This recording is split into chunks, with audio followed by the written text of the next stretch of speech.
Hello gamers, today I'm making a tier list where I'll be ranking all of the heroes in Supervive, starting with the damage carries and specifically the biggest surprise. Stalker, being one of the two newest heroes in the game, was intentionally made weaker as to not take over the meta. In this patch however, he'll be getting some all around buffs. They may not seem too insane on paper, but the sheer amount of them will make him insanely strong. I had the pleasure of testing this, and I can tell you guys, his one-shots are crazy. He is now S tier. However, being S tier doesn't mean he's the strongest one. There is another character that takes that place. Ghost was always strong, due to his high consistent damage, rewarding abilities, and good poke.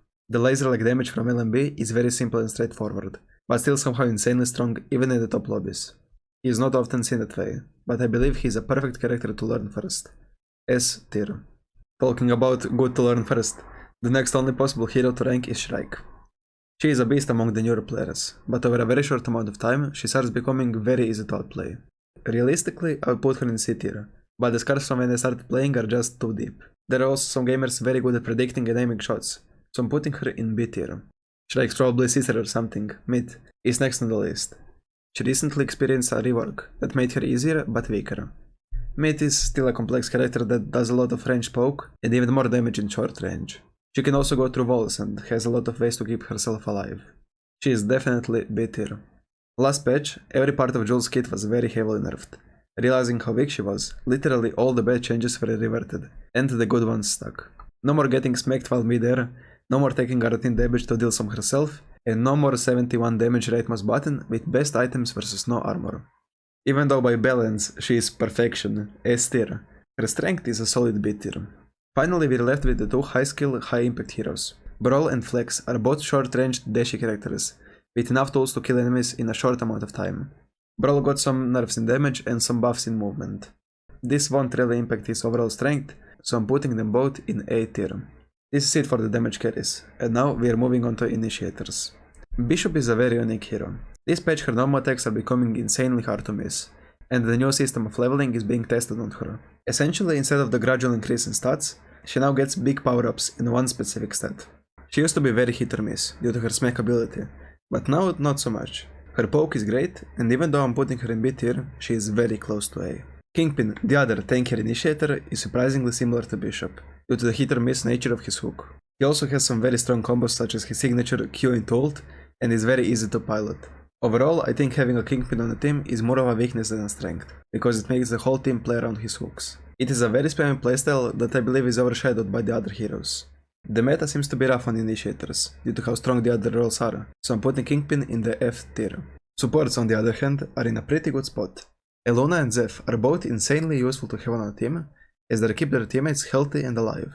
They both have their respective ways to resurrect Wisps, which is often an ability that changes how the fights turn out.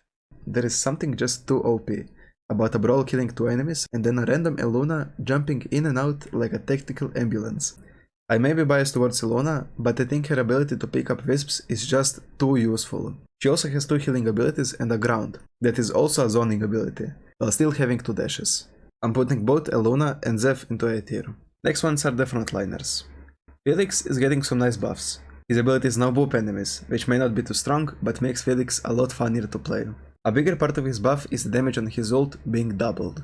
Felix was in my opinion never too weak, and these buffs will now make him a nice addition for a team. Ult has, for some time now, been a huge mountain of tankiness that is very hard to play around. He has, surprisingly, not been nerfed, and as the meta seems to be moving towards engaging, he is now stronger than ever before. It is no surprise that Ult is now the top of S tier, but an important thing to point out is how this affects Ghost. Ghost is one of the strongest counters to Ult, and I believe this will create an interesting meta. Strong engage fighters like Brawl, Flex, Felix and Stalker counter Ghost. Ghost counters Ult, and Ult counters the fighters. Seems like if a team chooses to have both Ghost and an Ult, combined with, for example, a Brawl and a Luna, I have no idea how the team is able to be stopped. Except for maybe the controllers, and Void seems to be a very good option for that. If his team gets jumped by fighters, he can simply relocate the whole team, and if Void decides to be annoying, he can just ult him. The creative Void mains may have a lot of potential to cook some insane strategies.